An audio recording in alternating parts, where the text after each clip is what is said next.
Ce matin, nous allons parler, par l'aide de l'Esprit de l'Éternel, sur ces trois dimensions dont nous venons de lire.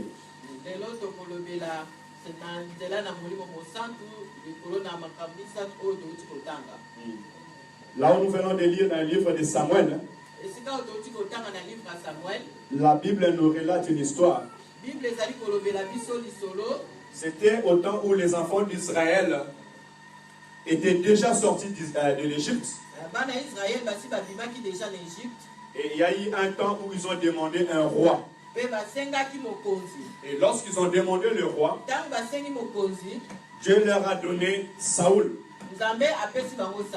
Or, à cette époque, Dieu voulait qu'Israël marche avec lui comme roi. Mais les enfants d'Israël, ils ont préféré de marcher comme le monde aussi marchait.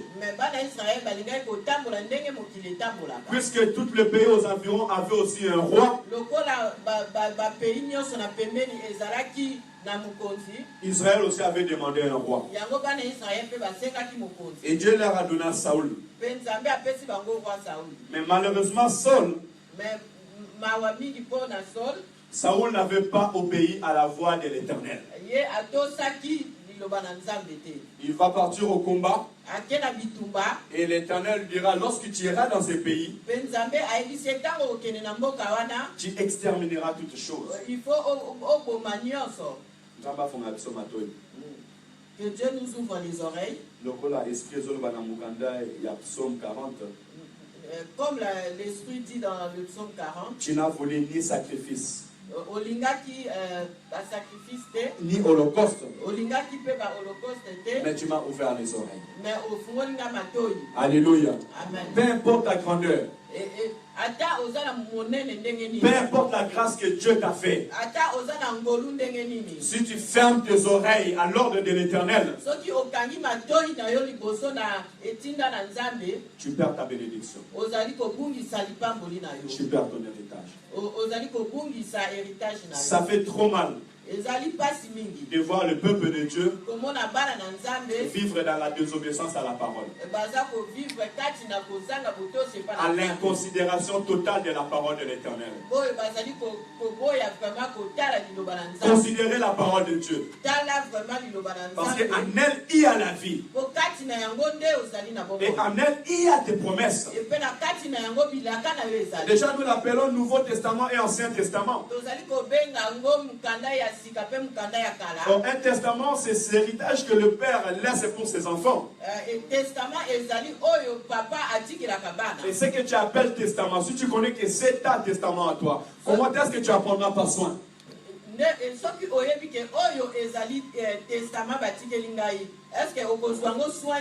Alléluia. Des fois, nous faisons des erreurs qu'on ne doit pas faire. De la même manière que Saul aussi avait fait. Et Dieu l'a rejeté. Mais ce qui m'a touché là, on vient de lire.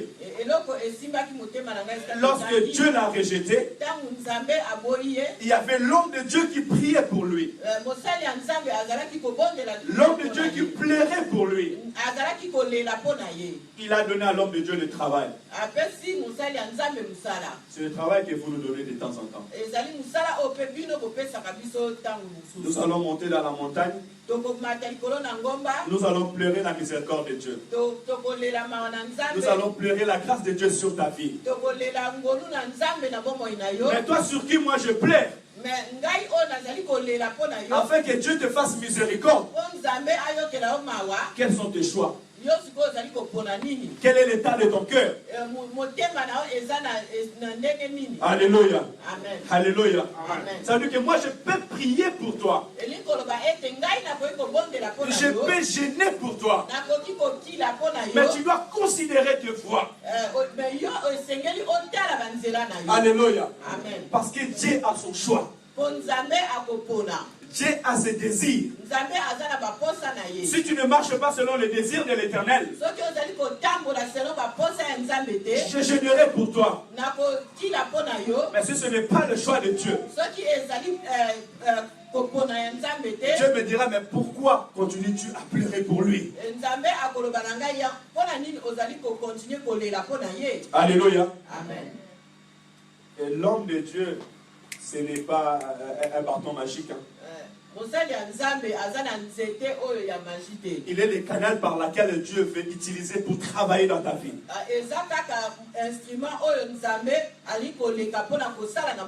Il n'est pas un magicien. Il est l'homme de Dieu.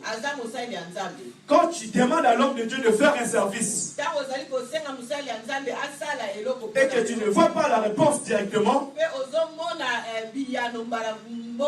retourne à la parole de Dieu et mets ta vie parallèle à la parole de Dieu. Parce que la parole de Dieu est une miroir pour nos vies. Parce que quand tu lis la parole de Dieu, tu te vois. Parce que celui qui regarde une miroir, il se voit. Tu vois ton image. Dieu a dit à Samuel, pourquoi pleures-tu pour cet homme? Je l'ai déjà rejeté. J'aimerais dire à un serviteur ou à une servante, arrête de pleurer. Tika kolela. Arrête de pleurer. Sur les situations qui est passées dans ta vie. Sur ce que tu considérais. L'Éternel dit, arrête de pleurer. Regarde de l'avant. Arrête de pleurer. Regarde de l'avant. Parce que chacun a sa mission.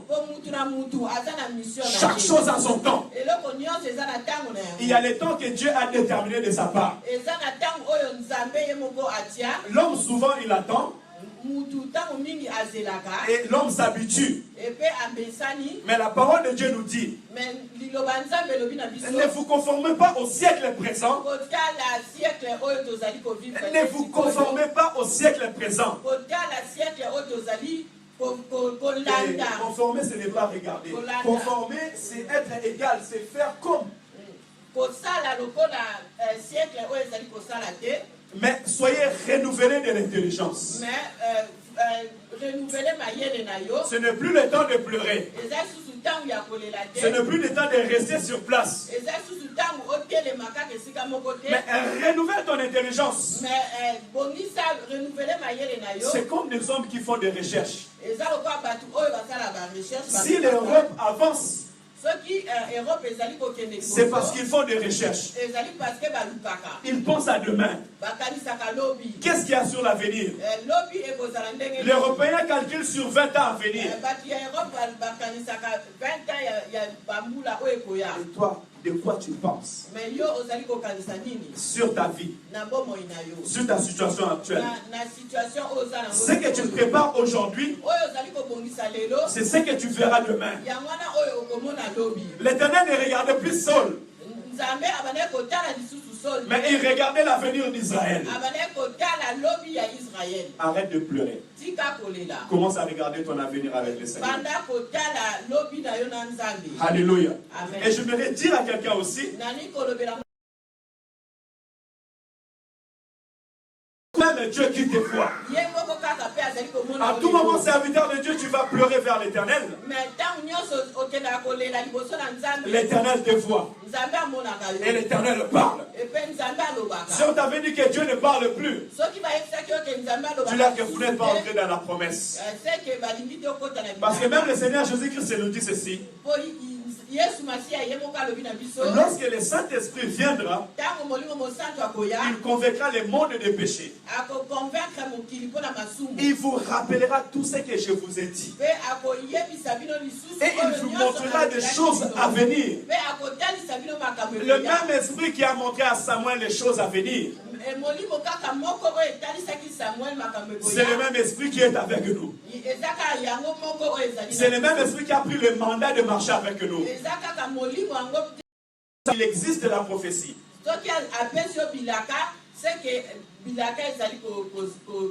Considérez la présence de Dieu dans votre vie. Voilà pourquoi la Bible déclare, lorsque tu t'approches de Dieu, sachez que l'Éternel est Dieu. Alléluia. Amen. Quand tu t'approches de Dieu, quand tu viens à l'église, quand tu viens pour prier, Quand tu t'agenouilles dans ta maison pour prier, il faut que dans ta conscience, dans ton esprit, tu puisses réellement connaître que l'Éternel est Dieu. C'est lui qui crée toutes choses. C'est lui qui est capable d'amener à l'existence ce qui n'existe pas. C'est lui qui peut donner la forme dans ta vie. Alléluia. Amen. Voilà pourquoi il est écrit. Élie était de la même nature que nous. Il a prié. Et il n'y avait pas la pluie sur la terre. Alléluia. Amen. Moi, j'aime l'homme de Moïse. Il était de la même nature que nous. Mais lorsqu'il avait un problème, il allait à la montagne. Il allait consulter Dieu. Il parlait avec Dieu. Écoute, change même ta manière de prier. Parce que c'est lui qui prie. Il parle avec Dieu. Et tu as été créé à l'image de Dieu. Donc si tu as des oreilles, si tu as des yeux, si tu peux parler, ça veut dire que ton Dieu voit. Ton Dieu, ce n'est pas le Dieu des catholiques. Ton Dieu, ce n'est pas un statut. Tu ne te prosternes pas devant un statut. Mais tu te prosternes devant un Dieu qui t'écoute. Un Dieu qui parle. Ayez confiance à l'Éternel. Alléluia. Dieu a dit à Samuel, arrête. Va maintenant, je t'envoie. Dans la maison d'Esaïe. Je vis parmi ses fils quelqu'un que je désire. Que je vais nommer comme roi. Tu iras chez lui. Et tu vas le oindre. Prends l'huile. Et va. Alléluia. Amen. Il existe le choix de l'Éternel. Israël, il existe le choix de l'Éternel. On est tous enfants de Dieu. C'est vrai, on est tous enfants de Dieu. Est-ce qu'il y a des enfants de Dieu ici? Est-ce qu'il y a des enfants de Dieu ici? Glodie tellement. Lève ta Glodie. Tu es enfant de Dieu. Qu'est-ce qui te dit que tu es enfant de Dieu?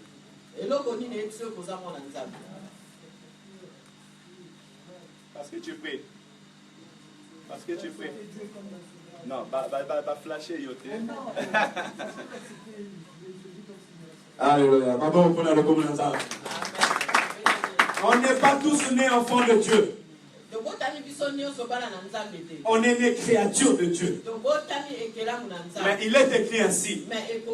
À tous ceux qui l'ont reçu, à tous ceux qui ont cru en son nom, il leur a donné le pouvoir de devenir enfants de Dieu. L'on devient enfant de Dieu. L'on devient enfant de Dieu lorsqu'on reçoit Jésus comme sauveur et Seigneur. Même quand je parle de David et je parle de la nation d'Israël, avant Israël n'existait pas. Mais c'est Dieu qui a suscité la nation israélite. Il est venu vers Jacob. Il lui a dit désormais, tu ne t'appelleras plus Jacob, mais tu t'appelleras Israël. Voilà pourquoi aussi il est écrit. Nous sommes devenus enfants de Dieu. Ce n'est pas par la volonté de la chair, ni du sang, mais c'est par la volonté de Dieu. Alléluia. De la même manière que Jacob est devenu Israël par la volonté de Dieu, c'est de la même manière aussi nous sommes devenus enfants de Dieu en Christ par la volonté de Dieu. Ce n'est pas par la volonté de maman. Ce n'est pas la volonté de papa. C'est par la volonté de Dieu. Je veux dire que ta relation avec Dieu, c'est une relation personnelle. Alléluia. Ne cherche pas à améliorer ta relation avec papa et maman. Et je vais te dire que tu ne viens pas accompagner quelqu'un dans ces lieux. Mais c'est le moyen par lequel Dieu t'a amené dans sa présence. Il a utilisé tes parents. Il a utilisé ta famille. Il a utilisé ton ami. Afin que tu viennes écouter sa voix. Mais ta relation avec lui dépend que de toi et de lui. Mais écoutez, enfant de Dieu. Et l'Éternel a son désir. Et l'Éternel a son choix. Et l'Éternel a fait son choix. De la même manière que dans la maison d'Isaïe, Dieu avait dit que je vis parmi ses fils un que j'ai choisi.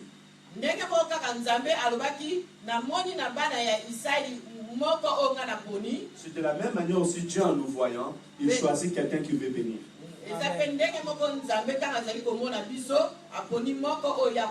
Voilà pourquoi moi je ne peux pas regarder ma bénédiction par rapport à celui qui est à gauche ou à ma droite.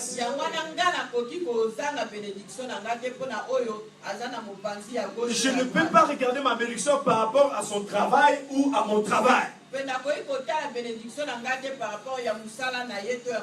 Oh, malheur à ceux qui reculent à cause de l'œuvre de Dieu. Malheur à ceux qui reculent par rapport aux autres. Si je sais que je suis le fils de la promesse,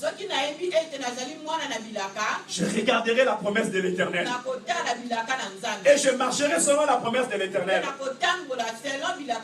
Je vais courir comme un homme. Vous savez, en réalité, tous nous courons vers la ligne d'arrivée. Alléluia. Amen. Et je vous assure, si on dit que là-bas c'est la ligne d'arrivée, celui qui sortira en premier de la porte, il va entrer au ciel. Je vais passer devant Glody. Alléluia. Vous voyez Glody là, elle est là. Je vais passer devant lui. Peut-être je vais faire un plongeon jusqu'à sortir dehors. Alléluia. C'est de la manière dont chacun de nous doit marcher devant l'Éternel. Parce que le choix de l'Éternel ne dépend pas de celui qui est à côté de toi. On peut être né de la même famille. Mais si Dieu m'a choisi, il m'a choisi. Si Dieu t'a choisi, il t'a choisi. La bénédiction de l'Éternel ne dépend pas de ta famille. Il ne dépend même pas du choix de ton père.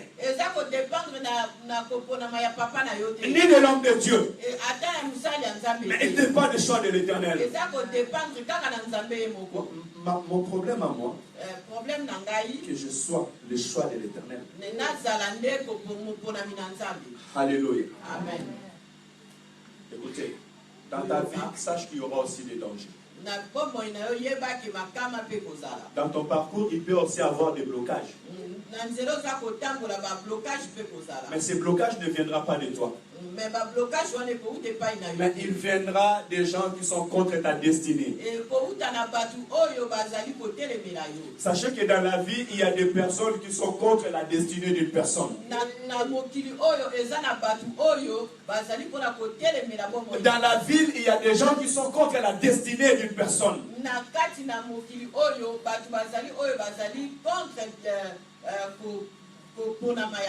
Voilà pourquoi Samuel dira à l'Éternel, si Saoul l'apprend, il me tuera. Ah papa, j'ai pris pour toi. J'intercède pour toi. Mais parce que Dieu a dit, ce qui ne plaît pas à tes oreilles, tu es prêt à me tuer. Le cœur de l'homme. Celui qui peut te tuer, tu manges avec lui. Celui qui peut confesser le mal de sa bouche contre toi, tu peux marcher avec lui. Voilà pourquoi nous devons nous connaître les uns les autres. Amen. Je ne dis pas que c'est ton ennemi. Saoul était un ami. Mais à l'instant, il n'est plus un ami. Parce que moi, je suis avec l'Éternel. Mais lui, il n'est plus avec l'Éternel. Dieu l'a rejeté. Méfiez-vous, vous qui marchez avec ceux qui ne prient pas. Mais qu'est-ce que tu attends de lui? Il t'amènera dans la promesse? Jamais. Parce qu'il ne va jamais comprendre ça. Les choses de l'esprit ne sont pas comprises par le païen. Les paroles que je te parle, si tu donnes à un païen, il ne va pas le comprendre. Méfie-toi avec ce que tu marches avec eux. Alléluia. Parce que lorsqu'il verra ton élévation, il pourra te tuer. Alléluia. Il pourra te faire du mal. Et sur le mal, celui que tu manges avec lui, il peut te tuer. Alléluia. Qu'est-ce que Judas il avait fait? Jésus avait dit, même celui que je partage avec lui, c'est celui qui va me livrer. Alors, je te conseille, si tu vois quelqu'un qui marche à gauche et à droite, méfie-toi de lui. Fils de la promesse. Saül a dit, il me tuera. Samuel a dit, il me tuera. L'Éternel lui a dit, va, je te dirai ce qu'il faut faire. Écoutez à cet instant. Samuel, il portait la promesse de Dieu. Il portait la parole de Dieu. Et il a mené ses paroles devant le peuple de l'Éternel. Il devait entrer dans une maison. De la même manière que ce matin, moi aussi j'apporte la parole de Dieu. Et j'apporte une semence que je dois poser sur ta vie. Mais j'ai des conditions à respecter. Et j'ai aussi une vie à t'amener. Samuel a commencé à marcher jusqu'à vers la maison d'Isaïe. Il est arrivé dans la ville. Les anciens du pays l'ont vu. Ils ont dit, celui-là c'est le serviteur de l'Éternel. Alléluia, maman. Alléluia. Quand tu sors et tu marches sur ta route, est-ce que les gens te disent celle-là c'est la servante de l'Éternel? Celui-là c'est le serviteur de Dieu? Quel goût tu donnes? C'est avec tristesse. Il y a quelques heures là, j'étais avec quelqu'un sur la table. Il me dira ou il nous dira, moi je vais prier avec toi. Mais là-bas, je ne vais pas venir. Alléluia. Qu'est-ce que tu fais à ses côtés?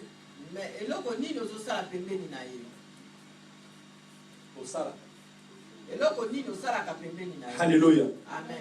Comment tu agis à ses côtés? Quelle image tu donnes à ses côtés? Ce qui va lui pousser à dire ça. La Bible déclare que vous êtes les sels de ce monde. Là où il y a le sel, il y a du goût. C'est un à manger sans sel qu'on n'a pas le goût de manger. Mais lorsqu'il y a du sel, on a envie de manger. Mais cité de gloire, pourquoi tu as perdu ta saveur? C'est parce que lorsque tu es à côté de lui, tu ne lui montres pas que tu es enfant de Dieu. Tu te conformes plus que lui-même. Il témoignera ceci. Je vois moi, avec ce que je fais, je crains l'Éternel. Mais quel message tu veux me lancer?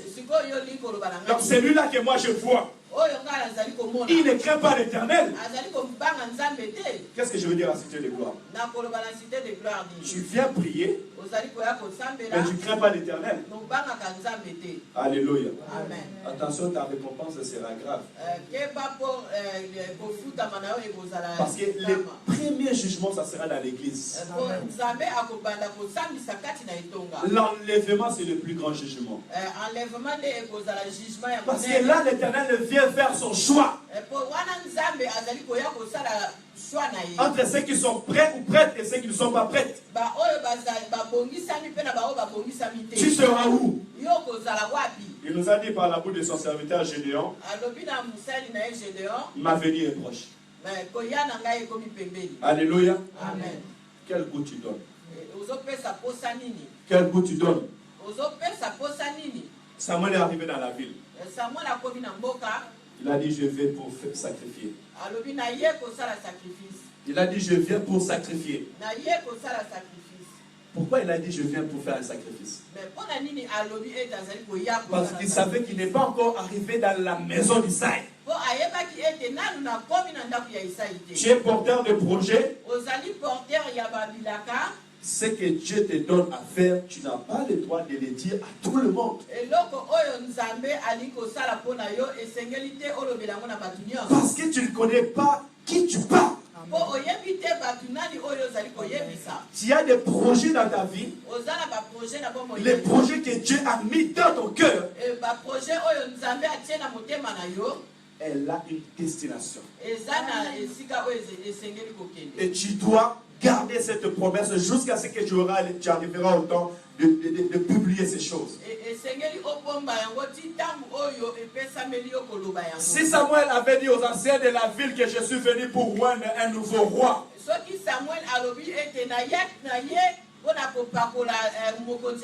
le roi allait l'écouter. Il allait tuer Samuel.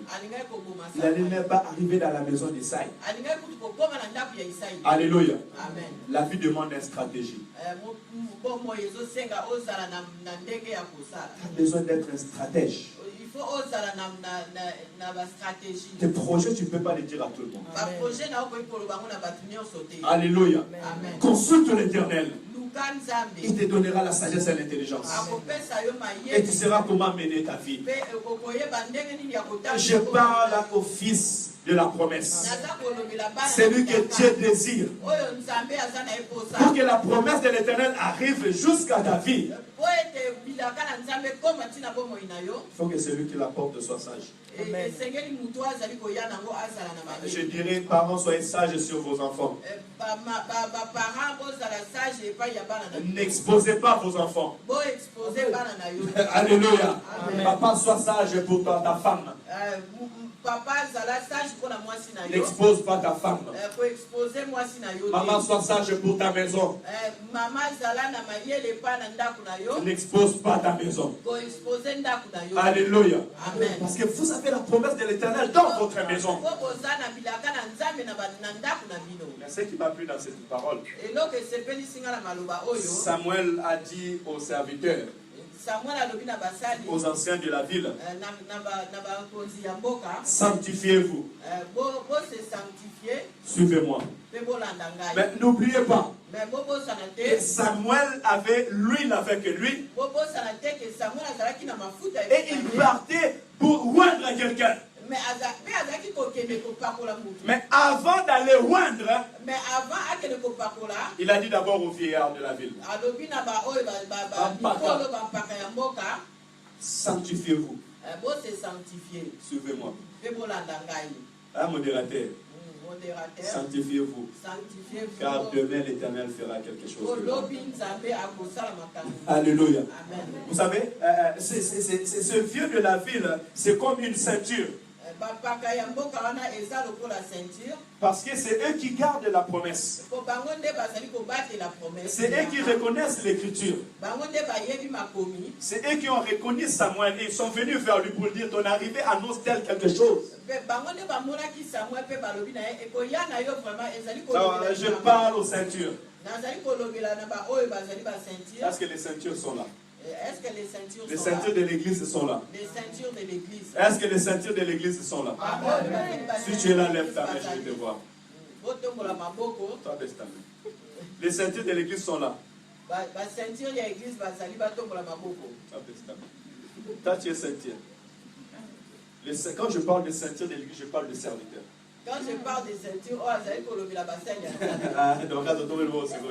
gloire à Jésus. Je parle de serviteur.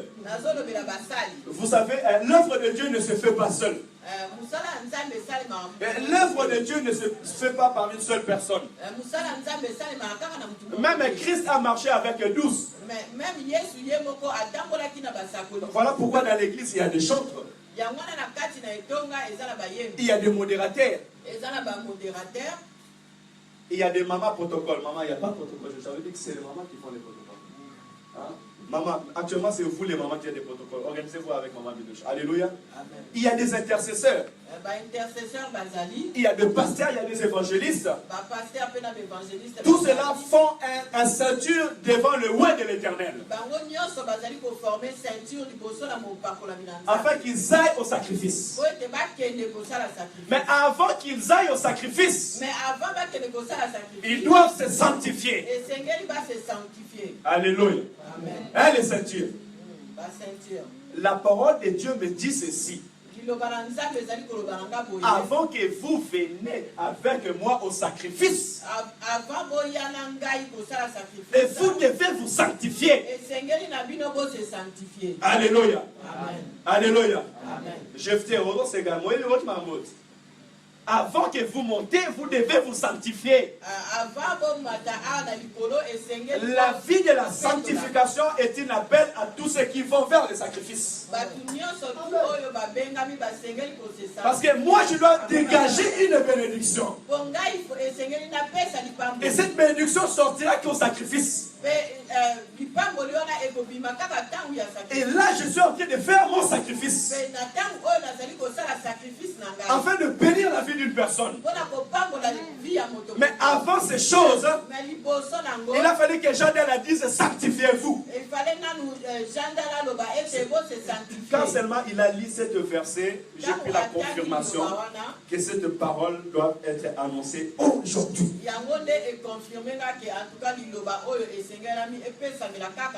Alléluia. Amen. Si tu vois un homme de Dieu, un serviteur de Dieu ne marche pas dans la sanctification, dis-lui, toi tu n'es pas digne d'aller au sacrifice.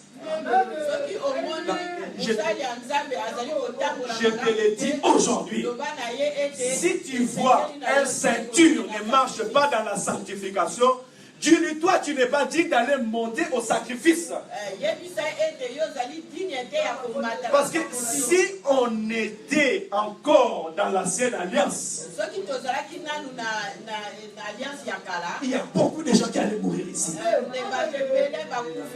Parce que dans l'ancien temps, avant que le souverain sacrificateur entre dedans là-bas, on lui mettait les fils à la main. S'il dure trop, il est encore vivant ou pas. Alléluia. Amen. Alléluia. Amen. On peut rigoler. Mais que l'Éternel ouvre nos oreilles. Alléluia. Parce que tu es une canal de bénédiction pour les autres. Pourquoi tu vas priver les autres de leur bénédiction? Et vous ne savez pas qu'à cause du péché d'un homme, tout Israël a perdu. Josué a commencé à pleurer à cause du péché d'un homme. Israël a perdu le combat à Haï à cause du péché d'un homme.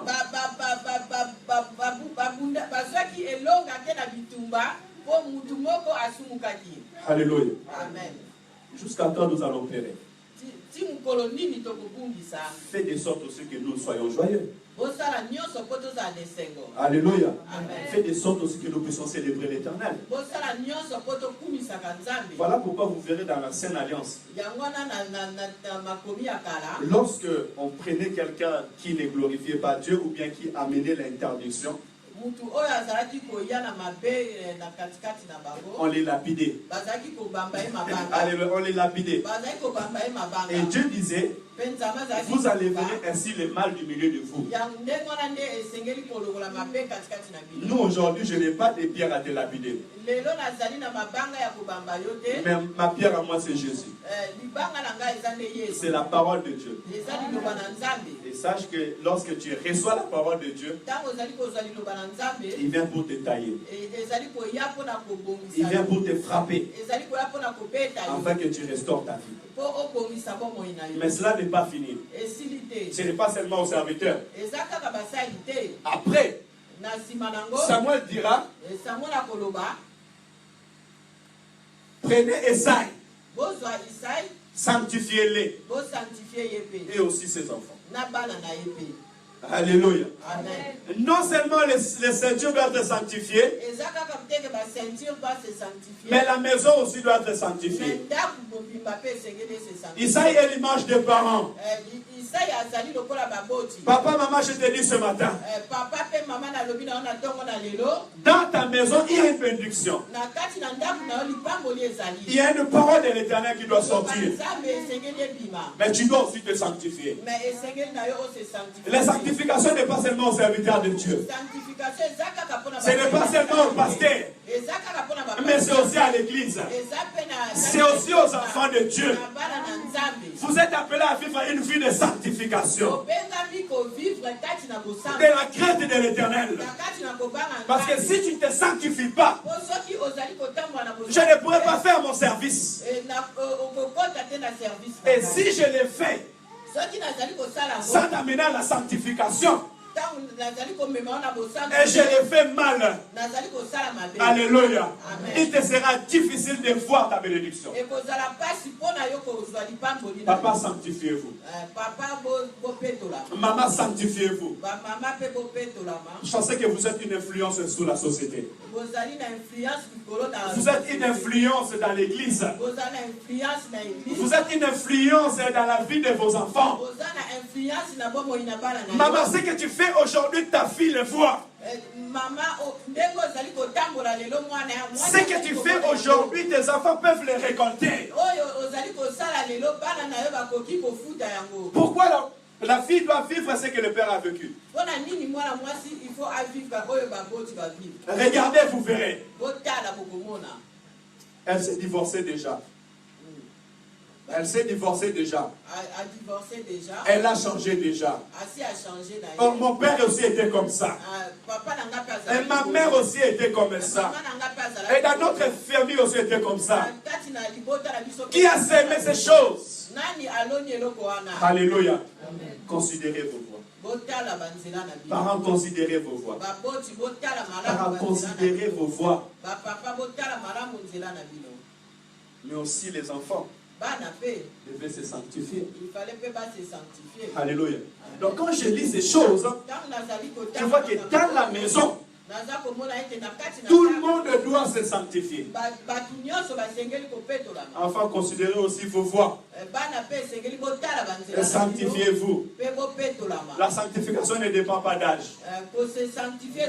À l'âge de 12 ans, Jésus a dit, mais ne savez-vous pas que je suis venu pour m'occuper des affaires de mon Père? Est-ce que l'enfant de 12 ans est plus intelligent que toi? Nous avons quel âge aujourd'hui? Alléluia. Alléluia. Sanctifiez-vous. Yaya, ce que tu fais aujourd'hui, toi qui es aîné, toi qui es aîné, ce que tu fais aujourd'hui influencera tes frères. Si tu es gradué,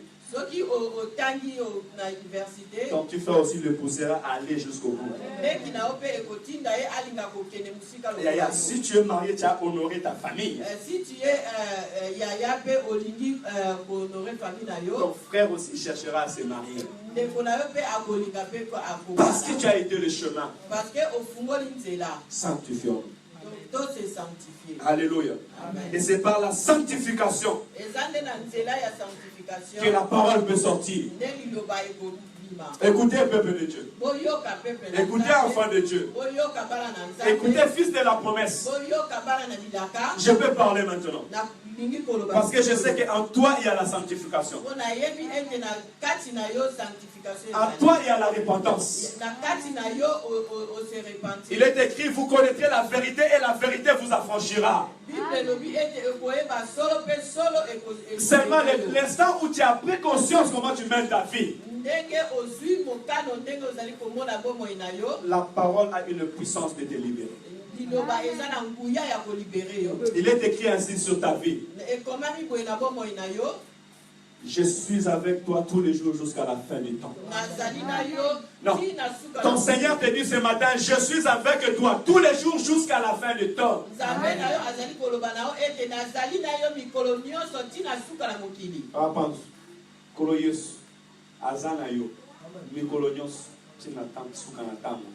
Il ne t'abandonnera jamais. Que le monde le veuille ou pas. Et l'Éternel ne m'abandonnera jamais. Que le temps le veuille ou pas. L'Éternel, mon Dieu, ne m'abandonnera jamais. Je vais dire à une fille de la promesse ce matin. Que l'Éternel, ton Dieu, ne t'abandonnera jamais. Même si le monde t'abandonne. Ne pleure pas parce qu'il ne t'abandonnera jamais. Ne regarde pas les circonstances de ce monde. Ne regarde pas les soucis. Ne regarde pas les problèmes. Il est écrit sur toi que l'Éternel me retire de la fossée de la destruction. Alléluia. Au fond de la fossée, l'Éternel ne te laissera jamais. Même si les frères t'abandonnent, même si la famille t'abandonne, et l'Éternel, ton Dieu, ne t'abandonnera jamais. Même si tu tombes dans les citernes comme Joseph, et l'Éternel te fera sortir de cette citerne. Parce que tu es le fils de la promesse. Parce que tu es le fils de la promesse. L'Éternel ne t'acceptera jamais que tu meurs avant que tu goûtes à ta bénédiction. Alléluia, fils de la promesse. Peu importe le chemin que tu passes, l'Éternel te retirera de ce lieu-là. Parce que tu as la promesse de l'Éternel. Aussi longtemps que la promesse de l'Éternel ne s'est pas accomplie dans ta vie, non, tu ne mourras pas. Tu ne mourras pas. Alléluia. L'Éternel va te retirer de la force de la destruction. Même dans la fosse au lion. Même dans un lieu dangereux. Là où les gens ne peuvent pas vivre. Même tes ennemis disent que c'est fini pour toi. C'est fini pour ta vie. Laisse-moi te dire, ce n'est pas encore fini. C'est eux qui ont dit que c'est fini. Mais moi, par la bouche de l'Éternel, je viens te dire que ce n'est pas encore fini. Donc ta vie n'est pas encore finie. Ta vie ne s'est pas encore arrêtée. Tu es le fils de la promesse. L'Éternel te fera sortir de la fossée. L'Éternel te fera sortir du milieu où tu es. Oh, je ne sais pas quel fossé où tu es. Je ne sais pas où on t'a mis. Toi-même, tu sais où on t'a mis. Tu sais où on t'a mis. Tu sais ta vie à l'état actuel où ça y est. Tu sais ce qui fait pleurer dans ta vie. Mais je suis venu te dire une chose. Que l'Éternel est avec toi. Et il te tirera de cette vie. Tu chanteras un chant nouveau. Il a mis un chant nouveau dans la bouche. Tu marcheras là où les hommes ne peuvent pas marcher. Là, je ne sais pas si tu m'as compris. Comme Moïse, il a marché au milieu de la mer. Il ne pouvait jamais imaginer dans sa vie qu'il pouvait marcher au milieu de la mer. Mais l'Éternel te mettra un chemin au milieu des eaux.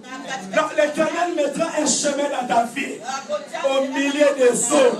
Non, tu ne m'as pas compris. L'Éternel fera un chemin dans ta vie. Donc, au milieu de tes problèmes, au milieu de tes soucis, l'Éternel mettra un chemin dans ta vie. Donc, tu marcheras sur tes problèmes. De la même manière que le Seigneur Jésus a marché sur les eaux, toi tu feras même plus que Moïse. Moïse avait besoin que l'eau se sépare en deux pour qu'il puisse marcher. Mais le Seigneur a marché sur les eaux. Et il a dit à Pierre, viens, alléluia. Et Pierre a dit, sur ta parole, je vais marcher. Et Pierre a marché sur les eaux. Alléluia. Écoute, tu marcheras sur tes problèmes. Je dis, tu marcheras sur tes problèmes. Désormais, ne regarde pas tes problèmes d'en bas, mais regarde tes problèmes d'en haut. Le fils de la promesse dit ceci. Le fils de la promesse dit ceci. Je lève mes yeux sur mes ennemis. Alléluia. Ne regarde pas les problèmes, mais regarde la solution. Ce qui m'arrive, quelle est sa solution? C'est ça un homme fort. C'est lui qui n'a pas peur. C'est le fils de la promesse. Le fils que Dieu désire. L'homme de David. L'homme de David. Il ne regarde pas la taille de Goliath. Il ne regarde pas les armes qu'il met. Il n'écoute pas ce que les gens disent. Mais il regarde la solution. Il dit que je connais un homme qui marche avec moi. Lorsque son esprit descend sur moi, il me donne une force surnaturelle. Et par cette force, je peux faire tomber ce temps. L'Éternel a mis son esprit en toi. Le Saint-Esprit en toi, c'est pour que tu puisses vivre de gloire en gloire.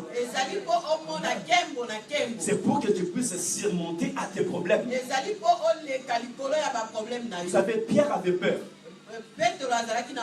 C'était un peureux. Il craignait les gens. Il a même régné Jésus.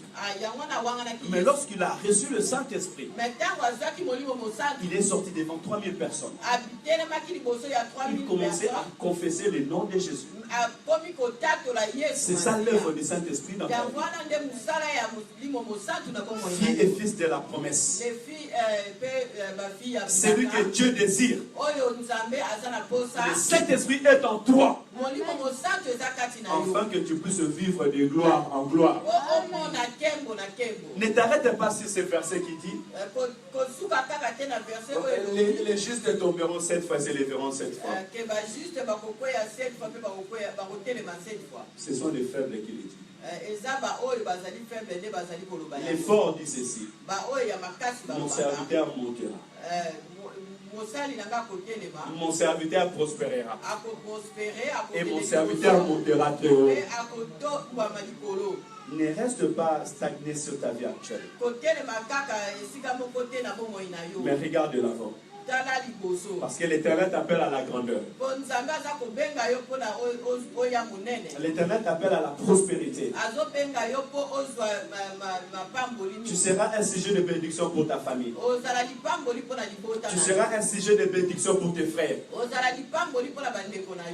Tu seras un sujet de bénédiction pour ta famille. Tu seras un sujet de bénédiction pour ta maison. Toute ta famille sera bénie à cause de toi. Alléluia. C'est pourquoi je l'ai regardé, parce qu'elle dit Amen. Cette parole n'est pas connectée pour tout le monde. Tu chanteras un chant nouveau. Et ce que l'Éternel va faire dans ta vie, elle ne sera pas en cachette. La gloire de David, les mamans ont chanté. Ce que l'Éternel va faire dans ta vie, il fera